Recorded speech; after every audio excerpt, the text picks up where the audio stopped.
നമസ്കാരം, സിറ്റി ന്യൂസിലേക്ക് സ്വാഗതം. എൻ്റെ കേരളം പ്രദർശന വിപണന മേളയ്ക്ക് തിരക്കേറുന്നു. കണ്ണൂർ പോലീസ് മൈതാനിയിൽ ഒരുക്കിയിട്ടുള്ള പവനിയിലേക്ക് നിരവധി പേരാണ് എത്തുന്നത്. രണ്ടാം പിണറായി സർക്കാരിന്റെ 4ാം വാർഷികാഘോഷത്തിന്റെ ഭാഗമായുള്ള പ്രദർശന വിപണന മേളയ്ക്ക് വ്യാഴാഴ്ചയായിരുന്നു തുടക്കമായത്. കേരളത്തിന്റെ വികസന മുന്നേറ്റങ്ങൾ പൊതുജനത്തിന് മുന്നിൽ തുറന്നു കാട്ടാനാണ് മെഗാ പ്രദർശനം ഒരുക്കിയിട്ടുള്ളത്. കേരളം നേടിയ മുന്നേറ്റങ്ങൾ, സംസ്ഥാന സർക്കാരിന്റെ വിവിധ ക്ഷേമ പരിപാടികൾ, വിവിധ വകുപ്പുകളുടെ സേവനങ്ങൾ എന്നിവയെക്കുറിച്ച് അറിയാൻ അവസരമൊരുക്കുകയാണ് മെഗാ പ്രദർശനം. IPRDയുടെ തീം പവലിയൻ, വിനോദസഞ്ചാരം, പൊതുമരാമത്ത്, കൃഷി, കായികം, കിഫ്ബി, സ്റ്റാർട്ടപ്പ് മിഷനുകൾ എന്നിവ പ്രത്യേക ഏരിയയിൽ സജ്ജമാക്കിയിട്ടുണ്ട്. കേരള ഫിലിം കോർപ്പറേഷന്റെ mini theatre, police dog show, മൃഗസംരക്ഷണ വകുപ്പിന്റെ പ്രദർശനങ്ങൾ എന്നിവയുമുണ്ട്.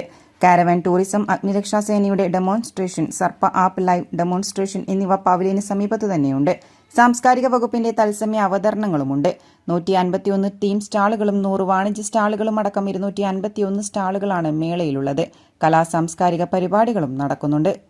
City news, Kannur. കൂടുതൽ വാർത്തകൾ അറിയാൻ സിറ്റി ചാനൽ വാട്സ്ആപ്പ് ഗ്രൂപ്പിൽ ജോയിൻ ചെയ്യുക. ഒപ്പം യൂട്യൂബ് ചാനൽ സന്ദർശിക്കുക.